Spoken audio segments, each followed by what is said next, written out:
প্লেনে air hostess আমাকে এভাবে অপমান করবে ভাবতেই পারিনি। তোমরা তো জানোই যে আমরা ছিলাম ব্যাঙ্গালোরে, আর ব্যাঙ্গালোর থেকে আমরা প্লেনে করে ফিরছিলাম কলকাতা। একটা বিশাল বড় অভিজ্ঞতার সম্মুখীন হতে চলেছি, মানে প্রথমবার প্লেনে চাপবো। তোমরা তো জানোই যে আমরা ছিলাম ব্যাঙ্গালোরে, রবিদাকে নিয়ে একটা অপারেশনের জন্য গেছিলাম, আর তারপরে আমাদের ডাক্তার দেখিয়ে আজকে একদম সঙ্গে সঙ্গে টিকিট বুকিং করে আমরা চলে এলাম ব্যাঙ্গালোর ইন্টারন্যাশনাল এয়ারপোর্টে। এই দেখো এয়ারপোর্টের সামনেটা, আর এত সুন্দর না ব্যাঙ্গালোর শহরটা, এত ক্লিন আর এত সুন্দর পরিষ্কার পরিচ্ছন্ন আর সবুজে ঘেরা, চারিদিকে গাছপালা, খুব ভালো লাগে। তো তোমাদের কেমন লাগে ব্যাঙ্গালোর সিটিটা অবশ্যই জানিও, কারা কারা এসেছো। আর দেখো এখানে আমরা নেমেই এই যে ব্যাগপত্র নিয়ে এবং একটা গাড়িতে করে বেশ ঠেলতে ঠেলতে যাচ্ছি, একটা বেশ বড়লোক বড়লোক ফিল হচ্ছে। সবসময় টিভিতে দেখেছি যে নায়ক নায়িকারা বা বড়লোকরা এভাবে ঠেলতে ঠেলতে নিয়ে যায়। দেখো এখানে আমাদের প্রথমে করে নিতে হবে বোর্ডিং পাস, পিএনআর নাম্বার দিয়ে আমরা বোর্ডিং পাস কালেক্ট করে নিলাম, আর তারপরে আমরা চলে যাবো এখন সিকিউরিটি চেকিংয়ের দিকে। এবার প্রথমে ঢুকে কিন্তু আমাদের একটা যে কোনো ডকুমেন্টস লাগবে, তো আমাদের আধার কার্ড সঙ্গে ছিল, আমরা আধার কার্ডটাই কিন্তু দিয়েছিলাম। আর এরপরে ভেতরে ঢোকার পরে পুরোপুরি সিকিউরিটি চেকিং হবে। ভেতরে ঢোকার পরই আমরা ওদিক থেকে টোকেন কালেক্ট করে নিয়েছি, কটা ব্যাগ আছে, কটা ব্যাগ আমাদের সাথে যাবে আর কটা আলাদা যাবে। যেগুলো আলাদা যাবে তার জন্য টোকেন কালেক্ট করে আমরা ওই ট্রলিটাকে দিয়ে দিলাম। তারপরে আমাদের কাছে যা ইলেকট্রনিক জিনিসপত্র ছিল সব কিছু ওখানে চেকিং হলো। তারপরে দেখো আমরা এয়ারপোর্টের ভেতরে ঢুকে পড়লাম, আর পাপাই তো কি খুশি। আর এয়ারপোর্টের ভেতরে দেখো কি সুন্দর লাগছে চারপাশটা। প্রথমবার এয়ারপোর্টে ঢুকেছি, তোমাদেরকে কি বলবো, মানে এত ভালো লাগছিল আমার, মানে মনে হচ্ছিলো নিজেকে বিশাল বড়লোক। যাই হোক, ফেসবুকে প্রচুর টাকা জমে গেছে, তাই ভাবলাম চলো প্লেনে একবার চেপেই নিই, আর কোনো দিন চাপতে পারবো কি পারবো না। আর প্লেন এত কাছ থেকে প্রথমবার জীবনে দেখলাম। দেখো বাচ্চাদের জন্য এখানে খেলার জায়গা ছিল, এখানে পাপাই একটু খেলা করে নিচ্ছিল, কারণ আমরা অনেকটা আগে পৌঁছে গেছিলাম। আর ওই যে আমার পাশে যে খাবার জিনিসগুলো দেখতে পাচ্ছ না, ওইগুলোর দিকে জাস্ট তাকাতে পারছিলাম না, মনে হচ্ছিলো যেন চোখ মুখ একদম পুড়ে যাবে। মানে এত দাম তোমাদের কি বলবো। কেউ একটুও প্রোটেস্ট করে না যে এত দাম কেন। দেখো এই খাবারগুলো বলে 400, 500, 800 এরকম টাকা দাম। আমাদের ওখানে এখনও 80 টাকায় বিরিয়ানি পাওয়া যায়। আর এই যে থালি সাজিয়ে রেখেছে দেখো কি দাম, বাপরে বাপ। এই যে এখানে দেখো সেন্সারের মাধ্যমে জল খাওয়া যায়, মানে ওখানে পা দিলেই জল পড়বে। তো ভাবলাম চলো আমিও একটু খেয়ে নিই, সারা জীবন তো বইয়েই দেখেছি এইসব, এই যে আমিও একটু খেয়ে নিলাম। যাই হোক, সব কিছু একটু এক্সপিরিয়েন্স করা ভালো। এরপরে আমরা চলে এসেছিলাম কেএফসিতে, তার কারণ বললামই তোমাদেরকে অনেক তাড়াতাড়ি আমরা বেরিয়ে গেছি, আর সেভাবে খাওয়ারও টাইম পাইনি, কিছুই পাইনি, আর আমাদের প্রচুর খিদে পেয়ে গেছিলো।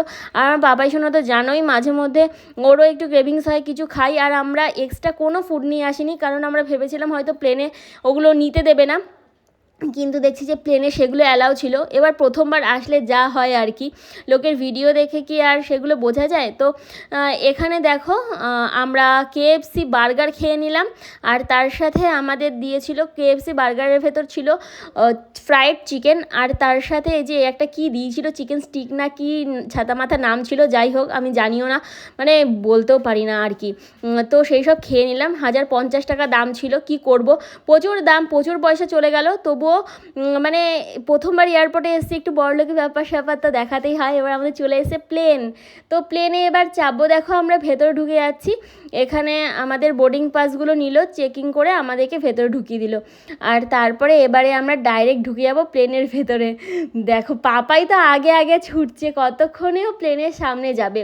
কিন্তু বেশ সিঁড়ি দিয়ে যে প্লেনে ওঠা ওরকম দেখায় না, ওরকম হলে বেশ ভালো হতো, প্লেনের সাথে এক আধটা ছবিও তুলতে পারতাম, কিন্তু পারিনি। যাই হোক, কি আর করব, কপালটাই খারাপ। এ দেখো আমরা একটা উইন্ডো সিটও পেয়েছিলাম, তো এখানে বসে পড়ছি। আর এই যে পুরো এয়ারপোর্টটা দেখো কত সুন্দর লাগছে, আর কত প্লেন যে একসাথে দাঁড়িয়েছিল, তোমায় কি বলবো।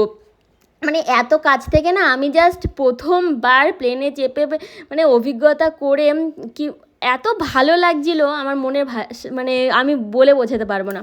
যাই হোক, এখানে বোঝা ছিল যে কিভাবে সেফটি, আমাদের মাস্ক বা অক্সিজেন এগুলো ব্যবহার করতে হবে। তো ভিডিও করতে দেখে বারণ করে দিল। যাই হোক, কোথাও লেখা ছিল না যে ভিডিও করা যাবে না, তবুও বারণ করলো, ওখানেই ক্যামেরাটা অফ করে দিয়েছিলাম। এরপর আমরা বসে থাকলাম, আর তারপরে কিন্তু প্লেনের ভেতরেও নানা ধরনের খাবার পাওয়া যাচ্ছিলো, কিন্তু সেগুলোরও দাম ছিল বিশাল। এরপরে আমাদের প্লেন কিন্তু উড়তে শুরু করলো, আর যখন উড়তে শুরু করলো তখন কিন্তু মনে প্রচুর পরিমাণে ভয় হচ্ছিল। আর শুধু মানে এত কথা মাথায় আসছিলো তোমাদেরকে কি বলবো। আর দেখো বাড়িঘরগুলো কি ছোট ছোট লাগছে, যেরকম আমরা সেই স্যাটেলাইট ম্যাপে দেখতে পাই ঠিক সেরকম ছোট ছোট একদম বাড়িঘরগুলো লাগছে। এইভাবেই আমরা উঠে পড়লাম অনেক ওপরে আকাশে, আর পুরো মেঘেদের মাঝে। এত পরিমাণে ভয় লাগছিলো আর টেনশন হচ্ছিলো যতক্ষণ না পর্যন্ত নামলাম, সেই টেনশন নিয়ে মানে আমার থেকে আমার বর বেশি টেনশন করছিল। আমি তো চারিদিকের ফিল নিচ্ছিলাম, বেশ মজা করছিলাম, আমার তো বেশ ভালোই লাগছিলো। তবে সেই নিউজগুলো শুনি ওগুলো তো একটু মাঝে মাঝে মনে পড়ছিল, যদি এটা হয় যদি ওটা হয় তাহলে কি করব। এরপরে আমরা চলে এলাম দেখো সাগরের ওপরে, আর এই জায়গার ভিউটা জাস্ট অসাম ছিল, অসাম অসাম, এত ভালো লাগছিল। এই দিকটায় সাগরের ভিউ, আর আমার উল্টো দিকটায় যদিও তোমাদের দেখাতে পারিনি, ওদিকটায় ছিল সূর্য ডোবার ভিউ। দেখো এই যে এটা হচ্ছে বাথরুম, এখানকার বাথরুমটা বিশাল হাইফাই ব্যাপার। এরপরে আমরা নেমে পড়লাম কলকাতায়, আর এখান থেকে দেখো আমাদের ব্যাগ কালেক্ট করে নিলাম। ব্যাগ কালেক্ট করে নিয়ে আবার আমরা চলে এলাম আমাদের বাড়ি।